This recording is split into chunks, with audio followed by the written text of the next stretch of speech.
Bhim army राष्ट्रीय अध्यक्ष ASP, आप सभी जोरदार तालियों से स्वागत करें बड़े भाई। एक बार संघर्ष करो, हम तुम्हारे साथ, हर जुल्म जोर की टक्कर में संघर्ष हमारा नारा, हर जुल्म जोर की टक्कर में आवाज दो, आवाज दो। जय भीम। मेरा आपसे एक ही आग्रह है, अगर आप सच में मुझे सुनना चाहते हैं तो अपने फोन को जेब में रखें, क्योंकि मेरा ये अनुभव है कि जब स्कूल में टीचर पढ़ाता है, घुमाता रहता है पेंसिल को, तो फिर रिजल्ट क्या आता है,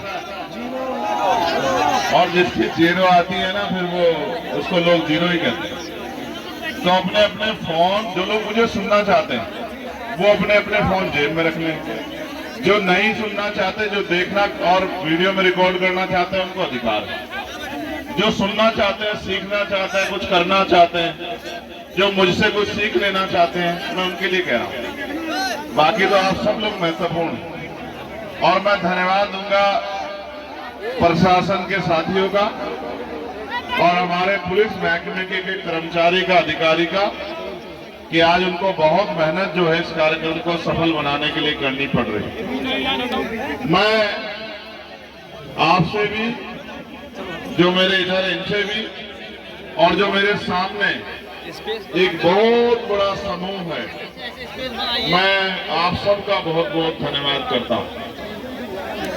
धन्यवाद इसलिए करता हूं कि रात के 5 मिनट बाद 12 बज जाएंगे और आप 12 बजे तक भी यहाँ उपस्थित हैं और जोश खरोश के साथ, ऐसे नहीं कि कोई नींद का आनंद ले रहा हो या किसी को लग रहा हो कि वक्त जल्दी बात खत्म कर दे, सब ऊर्जावान।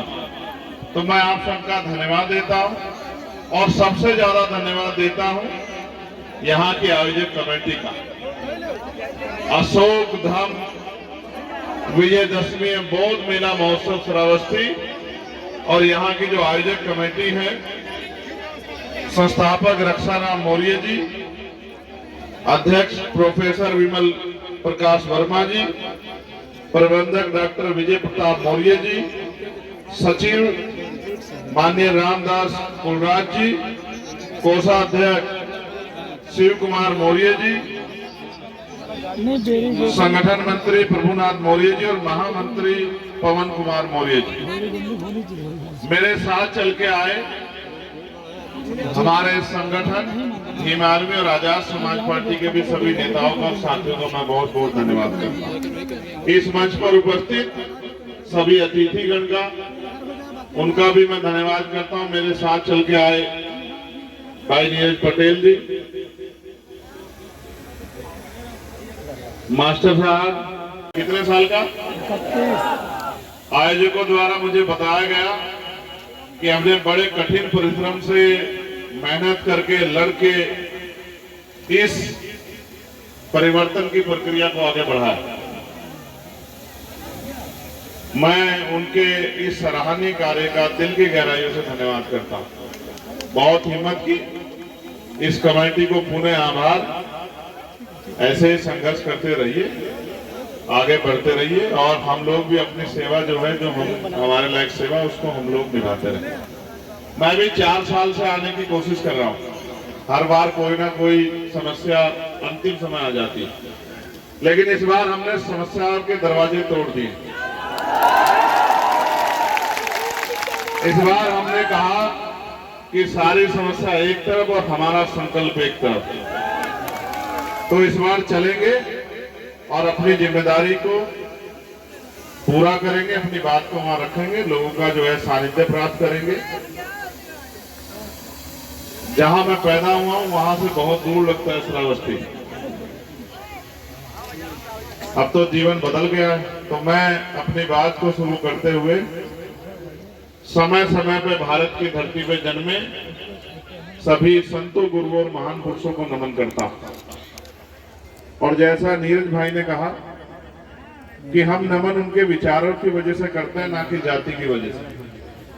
कि उन्होंने अपना पूरा जीवन अध्ययन करने के तौर पे है कि वो अपने और अपने परिवार के लिए नहीं जिए, उन्होंने समाज को परिवार माना और वो हमारे लिए जिए। इस वजह से आज हमारा वजूद है। अगर वो ना होते तो हम ना होते, और अगर हम नहीं करेंगे, उन्होंने काम किया तो हम लोग यहाँ तक इज्जत की जिंदगी प्राप्त कर पाए, और अगर हम लोग काम नहीं करेंगे तो आने वाली पीढ़ियां इस देश में इज्जत और सम्मान की जिंदगी प्राप्त नहीं कर पाएंगे। राष्ट्रपिता ज्योतिबा फूले, छत्रपति साहू जी महाराज, मैं उस पर चर्चा करूंगा। और मैं नौजवान साथियों से कहूंगा कि आपके कंधों पे जिम्मेदारी है। सरदार करतार सिंह सराभा जो पंजाब में पैदा हुए, बहुत सारे लोग उनका नाम नहीं जानते होंगे। वो 19 साल के थे जब उन्होंने देश के लिए लड़ते हुए शहादत दी। कितने साल के? 19 साल के। और शहीद आजम सरदार भगत सिंह 23 साल के थे जब उन्होंने इस देश के लिए लड़ते हुए बलिदान दिया। कितने साल के? 23 साल के। और ऐसे ही शहीद शिरोमणि सरदार उधम सिंह जी, जिन्होंने अपने संकल्प को पूरा करने के लिए, अपने वचन को पूरा करने के लिए जनरल ओडवायर को लंदन जाके जो है मार गिराया, वो भी इन्हीं महापुरुषों, इन्हीं क्रांतिकारियों के सहयोगी थे, साथी थे। तो नौजवान कमजोर नहीं होता। भारत की ये व्यवस्था रही है कि इस देश में राजनीतिक रूप से लेके और अंतिम छोर तक जिनके बाल सफेद होते हैं उनको ही ज्यादा बुद्धिमान और ऊर्जावान माना जाता है। इसलिए जानबूझ के इस देश के नौजवानों को कमजोर, अल्पज्ञानी और तमाम तरह की उपाधि देके उनकी क्षमताओं को रोकने काम किया। ये देश की उपलब्धि नहीं है, ये देश की कमजोरी है। जहां दुनिया में नौजवान देश को, प्रदेश को रास्ता दिखा रहा है आविष्कारों के जरिए, संघर्ष के जरिए, वहां नौजवान को नौसिखिया कह के सबसे पीछे खड़ा किया जा रहा है कि अभी ये नौसिखिया है।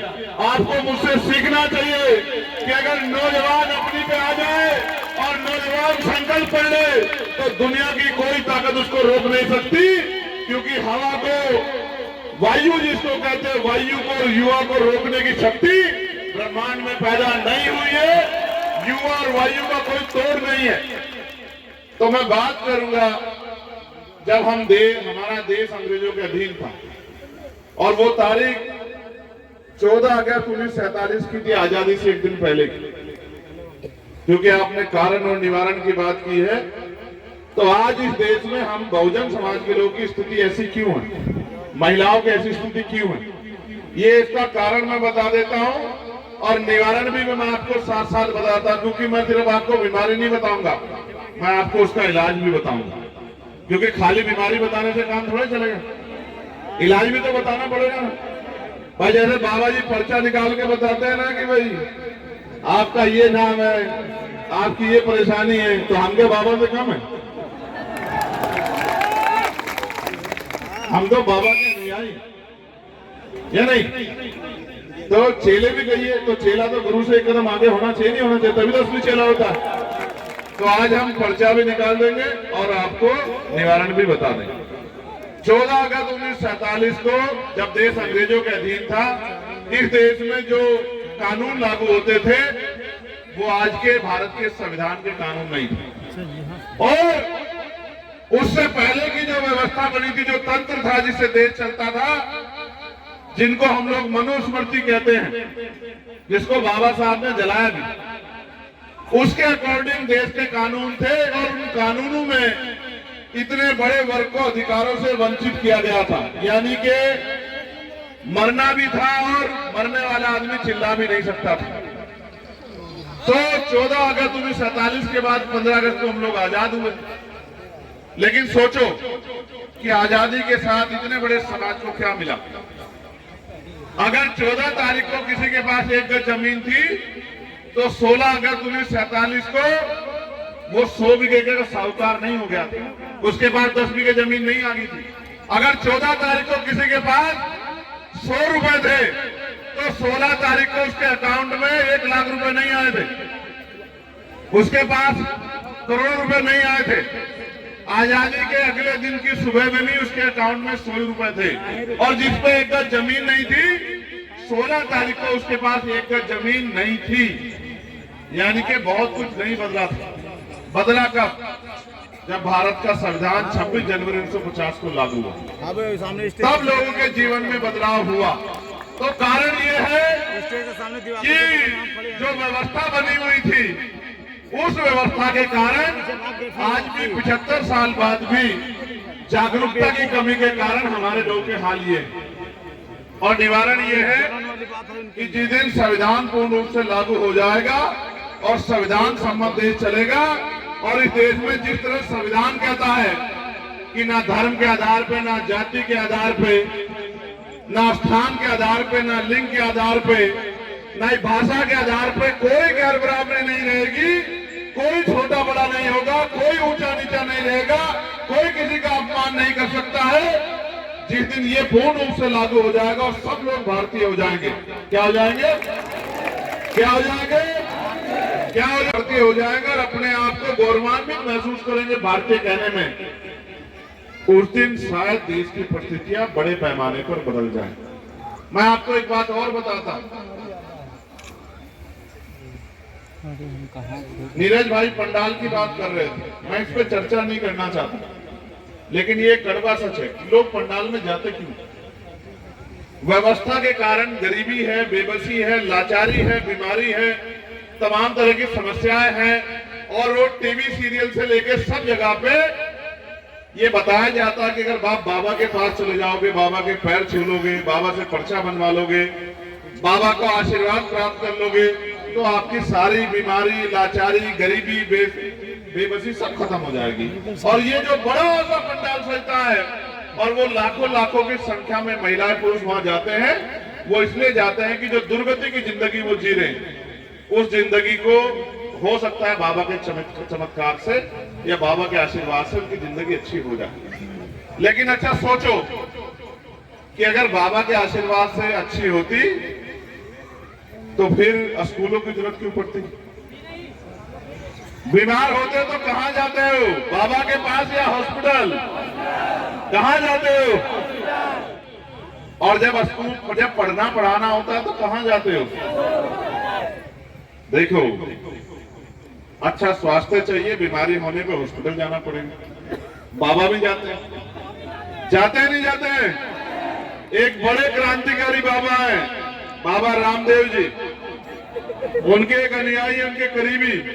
और एक दिन मैंने देखा जब कोरोना काल आया तो अस्पताल में पड़े हुए थे और डॉक्टर से कह रहे थे बहुत अच्छा इलाज मिलना चाहिए, जान को नुकसान ना हो जाए।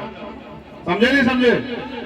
तो जो बाबा आपको कहते हैं कि हम बदल देंगे, वो बाबा भी बेचारे जो हैं अस्पताल में जाते हैं, और उनके बच्चे भी जो हैं, आपके बच्चे यहाँ सरकारी में पढ़ते हैं, उनके बच्चे विदेश में जाके पढ़ते हैं।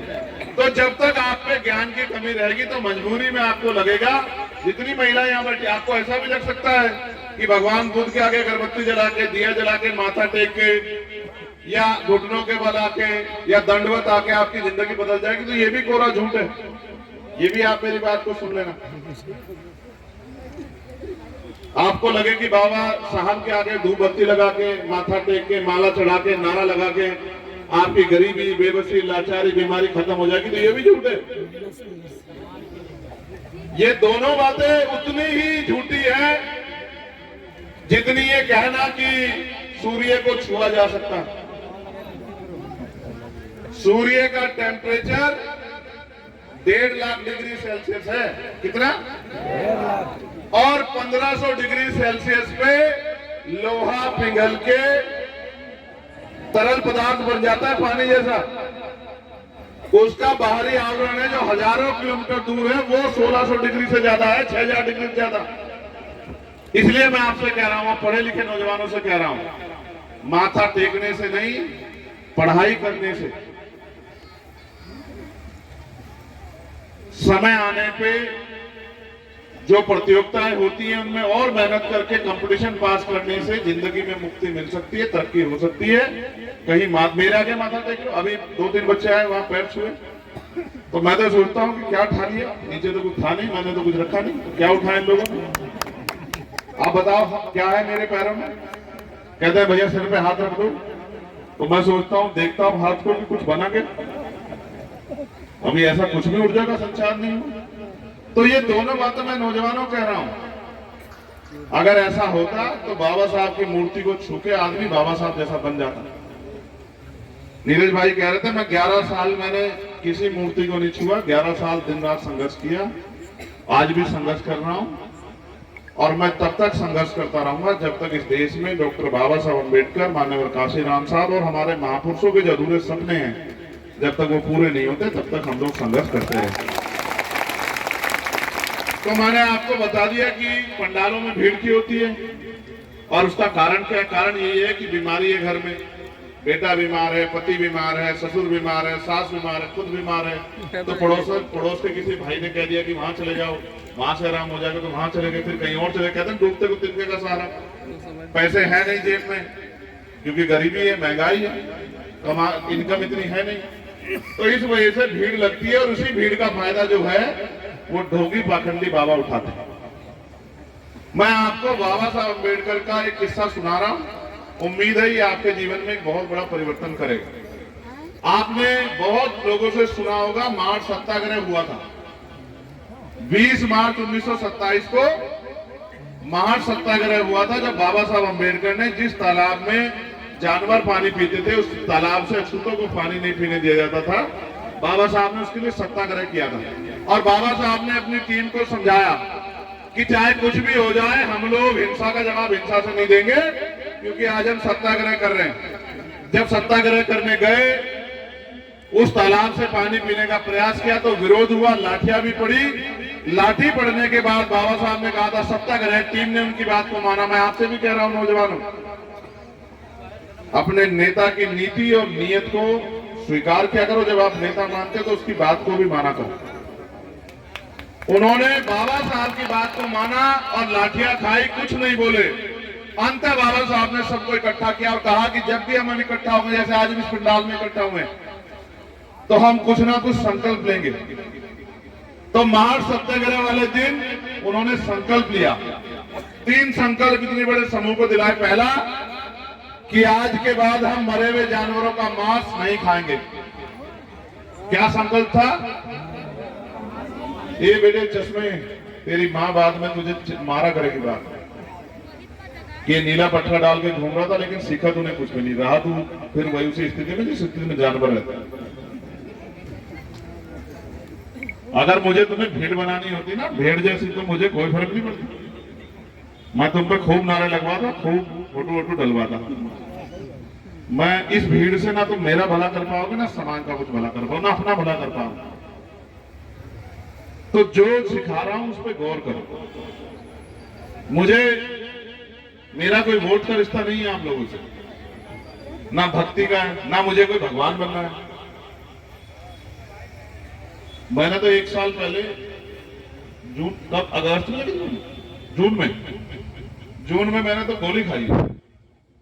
मैं तो हर दिन को अंतिम दिन मानता हूं। और मैं भी रामेश्वर पवन जी से कह रहा था कि हमारी सबसे बड़ी उपलब्धि ये होगी कि हम अपने जैसे 1000-2000 लोग इस देश में तैयार करें। अगर हमने ये नहीं किया, क्योंकि हर दिन अंतिम है, ये नहीं पता कब किस जगह किस समय पर मौत आएगी, तो ये नहीं पता कि हम समाज को कुछ देके जा रहे नहीं जा रहे। आप आकलन करके देखो, सोचो अगर आज मेरा आखिरी दिन हो तो मैंने समाज को क्या दिया, इसका आकलन मुझे करना चाहिए। मैं जब सुबह उठता हूं तो आकलन करता हूं और ये अपने मन में संकल्प करता हूं कि आज मुझे समाज के लिए क्या करना है। आज अगर मुझे 10 लोग मिले तो मुझे उनको क्या सिखाना है। और अगर मैं ऐसा नहीं करता तो फिर इस भीड़ से कोई बदलाव नहीं हो सकता। भीड़ कभी बदलाव नहीं करती। कभी आपने किसी युद्ध में भीड़ जीतती नहीं देखी होगी। योद्धा जीतते हैं जो जिनके अंदर क्षमता होती है। भेड़ बकरियां कहीं राज नहीं करती। दुनिया का कोई इतिहास इस बात का गवाह नहीं करता। मैंने हिस्ट्री पढ़ी है कि भेड़ बकरियां कहीं देखिए आपने कुर्सी बैठी भेड़ बकरियां? भेड़ बकरियों की बलि दी जाती है, इसलिए होती है भेड़ बकरियां। तो जब तक भेड़ बकरियां बनी रहोगे, आपके गांव से लेकर आपके जिले, आपके प्रदेश में आपकी बलि दी जाती रहेगी। मेरी बात को आप याद रखना। जिस दिन शेर बन गए, जिस दिन शेर की तरह पढ़ लिख के दहाड़ने लगे, किसी की मां ने दूध नहीं पिलाया कि आपकी तरफ चाकू तो छोड़ो, आपकी तरफ उंगली भी उठा दो। याद रखना। जब तक आप भीड़ बने रहोगे, डरते रहोगे, भेड़ों के तो जैसा व्यवहार करते रहोगे, भेड़ देखिए कैसी होती है, वो चलती तो एक दूसरे के पीछे, लेकिन एक को लगता है, संकल्प किया पहला कि आज के बाद हम मरे हुए जानवरों का मांस नहीं खाएंगे। एक दूसरा कि आज के बाद हम कोई भी गंदा व्यवसाय नहीं करेंगे। गंदा व्यवसाय यानी कि उस समय मैला उठाना हाथ से और मरे हुए जानवर उठाना। तो बाबा साहब ने कहा कि आज के बाद हम इस काम को नहीं करेंगे, हम इस काम के लिए पैदा नहीं हुए, किसी ईश्वर ने, भगवान ने हमारे कर्म में नहीं लिखा कि हम इस काम करेंगे, तो ये दोनों काम हम छोड़ देंगे। और तीसरा, जब तक इस देश में जाति व्यवस्था है, क्योंकि रामेश्वर पौन जी ने भी इस बात पर प्रकाश डाला कि ना तो जाति हमने बनाई, ना जाति का हम लोग फायदा लेते, तो जब तक इस देश में जाति व्यवस्था है तब तक हम अपने आप को छोटी जाति का समझ के हीन भावना अपने अंदर पैदा करके कमजोर नहीं मानेंगे अपने आप। हिस्ट्री पढ़ा करो, जिस दिन आपको पता लगेगा कि आप सम्राट अशोक के वंशज हो, तो फिर आप हिस्ट्री की वैल्यू है। अगर किसी को पता लग जाए कि उसके पिताजी ने शेर को 2 टुकड़ों में काट दिया था, तो उस बच्चे का मनोबल इस बात से बढ़ेगा या कम होगा?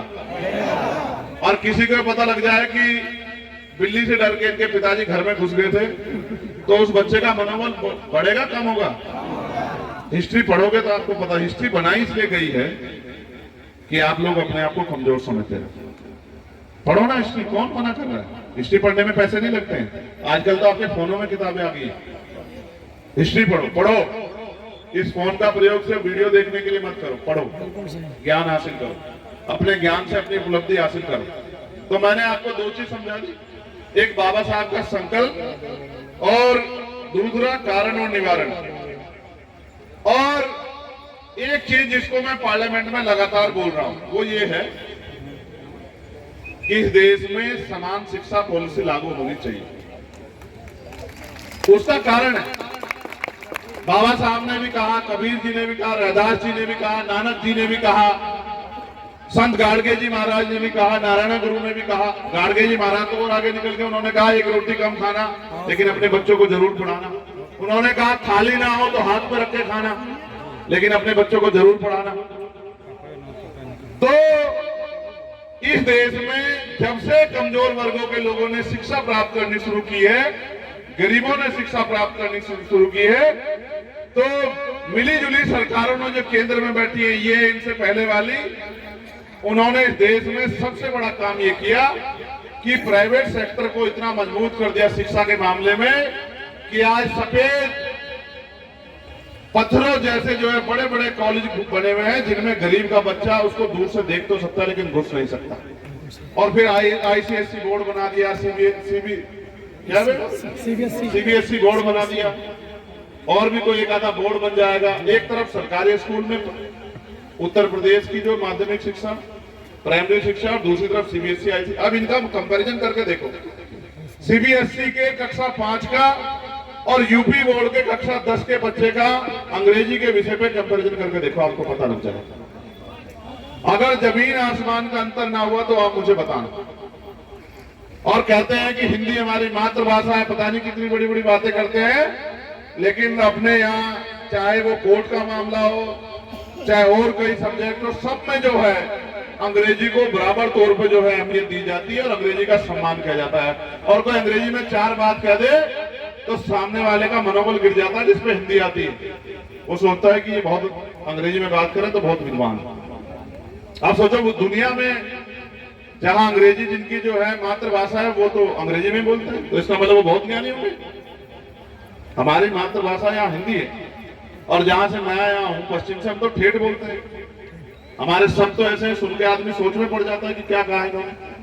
जैसे हमारा एक शब्द है किक्कर, इक्कर और किक्कर। और मैं 90% लोग नहीं जान पाएंगे इक्कर और किक्कर का मतलब क्या होता है। जैसे आप कहें कैसे कर दिया, किसी काम के लिए पूछते ना कैसे किया, हमारे यहाँ कहते किक्कर कर दिया, किक्कर किया। तो आप बहुत सारे लोग जो नहीं समझते कहेंगे भाई किक्कर क्या होता है, समझ रहे हो। तो मेरा कहना यह है आपको कि देश में समान एजुकेशन पॉलिसी लागू होनी चाहिए। कैसे कि चाहे वो किसान का बेटा हो, चाहे वो 4th क्लास के कर्मचारी का बेटा हो, चाहे वो मजदूर का बेटा हो, चाहे वो किसी जाति धर्म का हो, और चाहे वो प्रधानमंत्री का बेटा हो, राष्ट्रपति का बेटा हो, मुख्यमंत्री का बेटा हो, राज्यपाल का बेटा हो, कैबिनेट मंत्री का बेटा हो, प्रमुख सचिव का बेटा हो, मुख्य सचिव का बेटा हो, सेक्रेटरी का हो, अंडर सेक्रेटरी का हो, या डीएम का हो, एसएसपी का हो, सीओ का हो, दरोगा का हो, कानूनगो का हो, तहसीलदार का हो, पटवारी का हो, सेक्रेटरी का हो, ईओ का हो, गांव के सरपंच का हो, या 4th क्लास के सफाई कर्मचारी का, सबके बच्चों को सरकारी स्कूलों में पढ़ाना चाहिए। जिस दिन ये देश में लागू हो गया तो ना तो जेब कटेगी इतनी ये महंगी शिक्षा कारण, और ना ही सरकारी स्कूलों में शिक्षा की कमी रहेगी। मास्टर भी टाइम पे मिलेगा, बिल्डिंग भी अच्छी होगी, माहौल भी अच्छा रहेगा और पढ़ाई भी बहुत अच्छी होगी। लेकिन जब तक ये नहीं होता तब तक उत्तर प्रदेश तो राम भरोसे चली रहा। दूसरा, समान चिकित्सा पॉलिसी लागू होनी चाहिए कि चाहे राष्ट्रपति हो या राज्यपाल हो या कोई भी संवैधानिक पद हो, कोई अभिनेता हो, नेता हो, सरकारी सुरक्षा प्राप्त मेरे जैसा सांसद हो, विधायक हो, सरपंच हो, प्रमुख हो, मंत्री हो, मुख्यमंत्री हो, या केंद्र के मंत्री हो, स्टेट के मंत्री हो, या सरकारी कर्मचारी क्लास 4 से लेकर क्लास 1 तक का कोई भी हो, सबका बीमार होने पर इलाज उनके परिवार का सरकारी अस्पताल में होना चाहिए। आपने देखा है प्राइवेट हॉस्पिटल 500 रुपए पर्चा लेता है नहीं लेता है? लेता है नहीं लेता है? कितने लोगों की हैसियत है 500 रुपए का पर्चा बनवाने की? देश में, जिस देश में लाखों लोग बिना छत के सोते हो, जिस देश में लाखों लोग भूखे सोते हो, जिस देश में करोड़ों बहनें, बेटियां, बच्चियां, पुरुष, नौजवान जिनमें पहनने के अच्छे कपड़े ना, उनकी हैसियत है 500 रुपए का पर्चा बनवाने की। सरकारी अस्पताल में डॉक्टर नहीं मिलेगा, डॉक्टर मिलेगा टेस्ट बाहर से लिख देगा, टेस्ट बाहर से लिख देगा तो जेब कटेगी, फिर दवाई बाहर से लिख देगा, फिर अगर जरा सी कोई गंभीर हुई तो प्राइवेट में रेफर कर देगा। इस व्यवस्था में जितना पैसा होता है वो सब तो यहाँ लग जाता है। फिर कर्ज लो, उधार लो, उधार को उतारते रहो, साहूकार को। तो मेरा ये कहना है, जब एक बेड पे डीएम साहब लेटे होंगे बीमार होने पे, वहीं एसएसपी साहब लेटे होंगे, बराबर में मंत्री जी लेटे होंगे, और मेरे जैसे किसान परिवार का कोई आदमी लेटा होगा, मजदूर परिवार का, तो इलाज तो फिर प्रॉपर मिलेगा नहीं मिलेगा? सारी मशीनरी भी होंगी, सारे टेस्ट भी वही होंगे, डॉक्टर भी टाइम पे मिलेगा, प्राइवेट क्लिनिक में नहीं मिलेगा, और समय समय पे जो बिल्डिंग है सब चीजों का व्यवस्था सही रही। कब? जब अमीरों का इलाज, पूंजीपतियों का इलाज, पैसे वालों का इलाज सरकारी अस्पताल में होगा। अगर ये नहीं हुआ, देखो कानून बनते हैं पार्लियामेंट में और असेंबली में। मैं उदाहरण के तौर पे बताता हूं, मैंने 29 जुलाई को पार्लियामेंट में आवाज उठाई, आपने सुना होगा कि देश में न्यूनतम वेतन कम से कम 700 रुपए होना चाहिए। और ये मैंने क्यों उठाई? क्योंकि मैं जिस परिवार से आता हूं, मैं जानता हूं 350-400 रुपए की मजदूरी में गरीब आदमी अपने बच्चों को दोनों टाइम का अच्छा भोजन नहीं दे सकता, प्रोटीन युक्त दोनों टाइम का। आज अगर सब्जी खरीदोगे तो 100 रुपए में सब्जी का सामान आ रहा है। आटा तो बहुत दूर, नमक मिर्च वो सब चीजें, और अब नमक मिर्च तो यहाँ लगी रहा है, जनता को सरकार लगा रही है, नमक मिर्च के बाद चूना भी लगा रही है। तो मेरा ये कहना है कि जब मैंने पार्लियामेंट में आवाज उठाई और 11 तारीख को बड़ा आंदोलन किया, तो मुख्य प्रधानमंत्री जी के यहाँ से केंद्र की सरकार ने न्यूनतम वेतन अभी 15 दिन पहले 783 रुपए बढ़ाकर किया। कितना किया? हमने मांग की थी 700 रुपए की, और सरकार को बढ़ा के करना पड़ा 700। अगर 700 कर देते तो क्या खबर चलती कि चंद्रशेखर ने जो मांग उठाई वही मांग सरकार को माननी पड़ी। लेकिन कुछ तरह अपने आप भी तो लेना नहीं लेना है, तो इसलिए 783 रुपए करनी पड़ी। अब केंद्र के कर्मचारियों को न्यूनतम वेतन 783 रुपए मिलेगा। इससे बहुत लोगों का भला होगा। तो इसलिए मैं आपसे कह रहा हूं कि पॉलिसी बना के लाभ हो सकता है। पॉलिसी बनती है पार्लियामेंट में, असेंबली में, और असेंबली में चुन के भेजते हो आप लोग। अगर आप धर्म के आधार पर, जाति के आधार पर वोट करोगे, आप कहते तो बहुजन हो, तो बहुजन में भी बाबा साहब अम्बेडकर ने प्रावधान किया लोकतांत्रिक व्यवस्था में कि एक आदमी के नाम पे चुनाव नहीं होता है। हर विधानसभा से, हर लोकसभा से अलग अलग व्यक्ति को मौका दिया जाता है। आपको तय करना होता है इनमें सबसे बेहतर कौन है। जब आप निर्णय लेने जाए तो आप ये महसूस करें कि आप 10 रुपए का सामान खरीदने जाते हैं, महिलाएं यहाँ बैठी हैं, आप बाजार जाती हो 50 रुपए का सामान खरीदने, सामान को खरीदने पहले देखती हो नहीं देखती हो कि ये सामान खराब तो नहीं है, सामान का पैकेट फटा हुआ तो नहीं है, सामान जो है ये पूरा है नहीं पूरा है, भाई देखते हो नहीं देखते हो?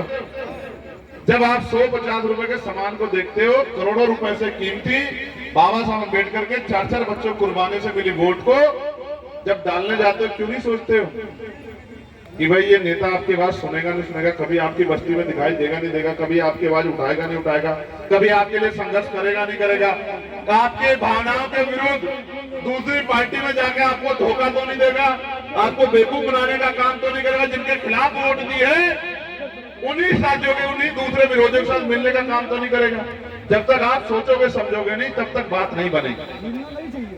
मैं तो आपसे कह रहा हूं, मैंने होमगार्ड के लोगों की आवाज उठाई कि उनका वेतन बढ़े, मैंने आशा बहनों के वेतन बढ़े 21,000 रुपए, वो आंगनबाड़ी भोजन माताओं का वेतन बढ़े उनके लिए आवाज उठाई, पीआरडी के जवानों के लिए आवाज उठाई, जो ग्राम सेवक है ग्राम रोजगार सेवक उनके लिए आवाज उठाई, और मैंने पुलिस के इन साथियों के लिए आवाज भी उठाई।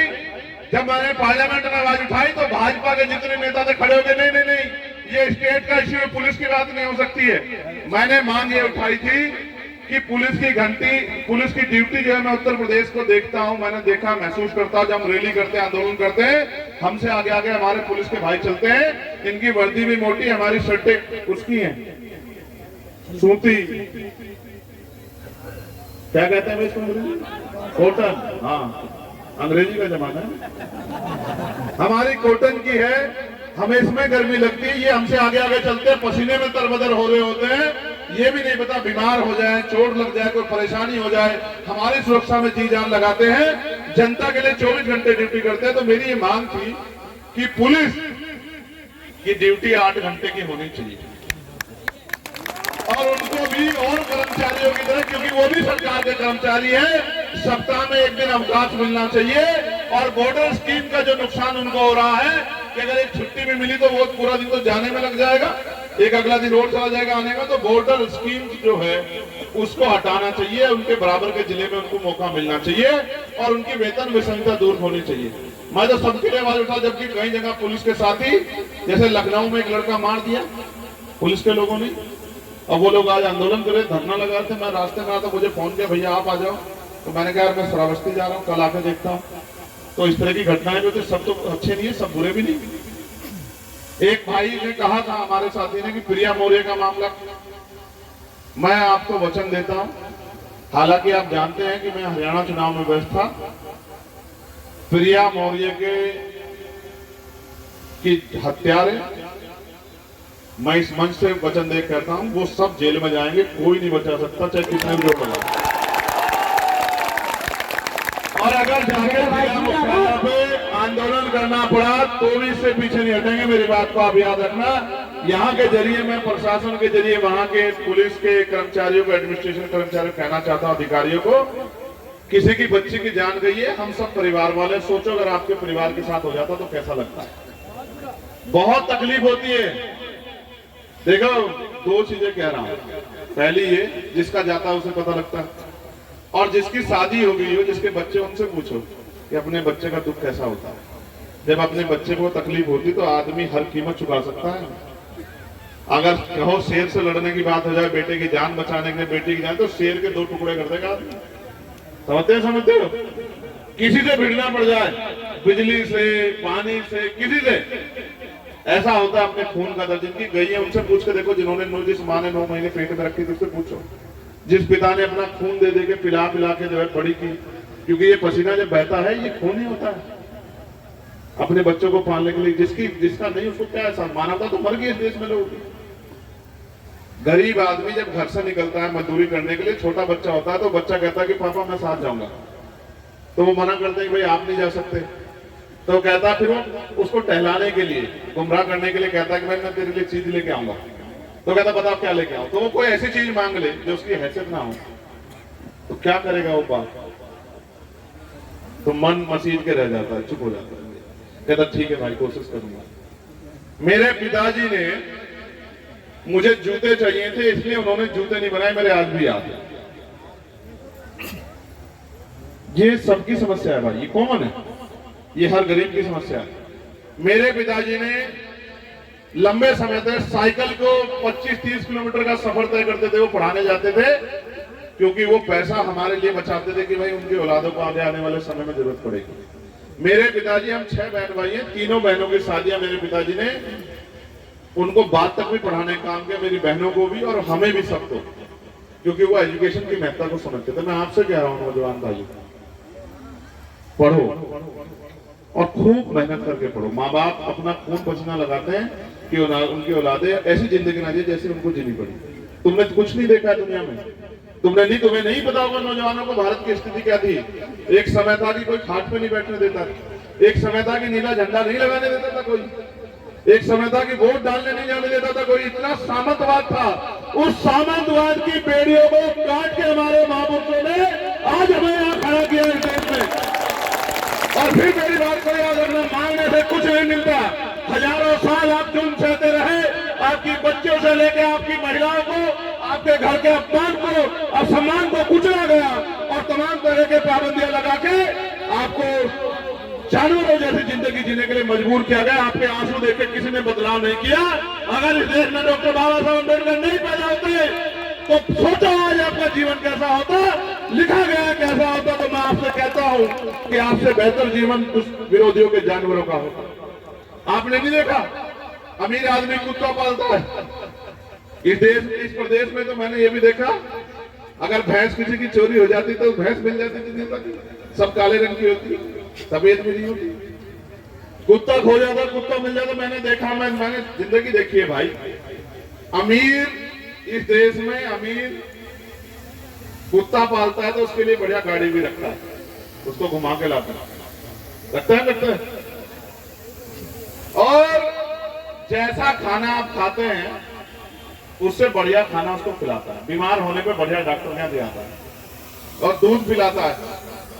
और हम लोग भी पशु पालते हैं और हमारी माँ ने भी पाल रखा, बहुत लंबे समय तक पाल के रखा। तो हम तो थोड़े से तेज थे तो दूध भी पी लेते थे, मना नहीं करती थी। लेकिन इस देश में बहुत बड़े पैमाने पे ग्रामीण क्षेत्रों में महिलाएं इसलिए पशु पालती है कि दूध बेच के अपने परिवार का गुजारा कर सके। बताओ पालती है नहीं पालती इसी वजह से? क्या मैं झूठ बोल रहा हूँ? बताओ हाथ उठा के, क्या मैं झूठ बोल रहा हूँ? पालते हैं ना, इसलिए पालते हैं कि उससे कमाई करके अपने बच्चों को गुजारा कर ले। यही सच है। अमीर का कुत्ता एसी में सोता है और हमारे लोग बिना छत के सोते हैं, समझते हो? उसको आदमी अपने बेड पर सुला लेता है। लेकिन इस देश में साफ सुथरे रहने वाले आदमी से नफरत करते हैं लोग जाति के आधार पर। गाय या और कोई जंतु सड़क पे अगर चोट लग जाएगी तो उसकी सेवा कर लेंगे लोग यहाँ, लेकिन आदमी का एक्सीडेंट हुआ पड़ा रहेगा तो उसको छुएंगे नहीं। इस देश में लोगों की मानवता मर गई है। और सबसे ज्यादा धार्मिक लोग भारत में, सबसे ज्यादा धार्मिक लोग भारत में, अलग अलग धर्मों के लोग हैं। लेकिन अगर किसी के मदद के लिए 100-200 रुपए देने पड़ जाएं तो उसको बुखार चढ़ जाता है। इसलिए मैं आपको कह रहा हूं, निवारण के तौर पे मैं आखिरी बात आपसे कहता हूं कि एक बात लिखी हुई जातिगत जनगणना की, तो मैं आपको कहता हूं जातिगत जनगणना होगी तो ये छवि साफ हो जाएगी। एक आरोप लगता है इसका हिस्सा ये खा गया, इसका हिस्सा ये खा गया, इसका इसने लूट लिया, इसका इसने लूट लिया। जातिगत जनगणना होगी, आर्थिक आंकड़े जारी होंगे तो पता लग जाएगा कि इस देश में किसकी संख्या कितनी है और किसके पास साधन कितने, नौकरी में कौन कितना है, बिजनेस में कौन कितना है, व्यापार में कौन कितना है, उद्योगों में कौन कितना है, जमीन किसके पास कितनी है, सब पता लग जाएगा। एक तरह से पूरा ट्रांसपेरेंट हो जाएगा। अगर उसके आंकड़े जारी हो जाए तो बहुत लोगों की आंखें खुल जाएगी जो सोए हुए पड़े। इसलिए जातिगत जनगणना जरूरी है और मैं इस मंच से विश्वास दिलाता हूं कि हम लोग तैयारी कर रहे हैं। जातिगत जनगणना इस देश में होगी और कोई भी ताकत उस जातिगत जनगणना को रोक नहीं सकती। इस बात को भी मंच के माध्यम से, और संविधान के अनुरूप देश चलेगा उसके लिए भी हम लोग राजनीतिक रूप से तैयारी भी कर रहे हैं। और हम राजनीतिक, सामाजिक, सब तरह की मूवमेंट साथ साथ चला के रखेंगे। और एक आखिरी अनुरोध मैं आपसे कह रहा हूं बात खत्म करते हुए, क्या ये गुलामी की जिंदगी अच्छी लगती है? क्या बताओ? जिसे गुलामी की जिंदगी अच्छी लग रही है वो हाथ नीचे रखो, वो हाथ मत उठाना जिसको गुलामी।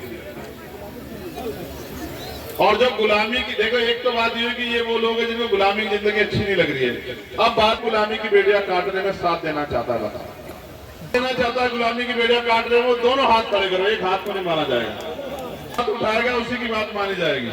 उठा के रखो, 4 घंटे उठा के रखने जब तक दिन नहीं निकल जाता। उठा लोगे नहीं उठा लोगे? जो 4 घंटे हाथ नहीं उठा सकते वो कैसे काटते हैं गुलामी की बेड़ियां? कि भाई बता लोगे? काट दोगे नहीं काट दोगे? अगर आप वास्तविकता में तैयार हो जाओ तो ये देश वास्तविकता में सम्राट अशोक के सपनों का देश बनेगा। ये देश वास्तविकता में सोने की चिड़िया बनेगा। कई काम ऐसे जो होने हैं वो समय समय पर होंगे।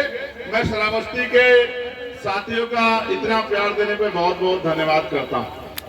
सभी महान पुरुषों के मूवमेंट को चलाने के लिए और बहुजन भाईचारे को मजबूत करके बहुजन समाज को पैरों पे खड़ा करने के लिए जी जान लगा देंगे, किसी भी कीमत पे झुकेंगे नहीं, न झुकेंगे, न रुकेंगे, न बिकेंगे।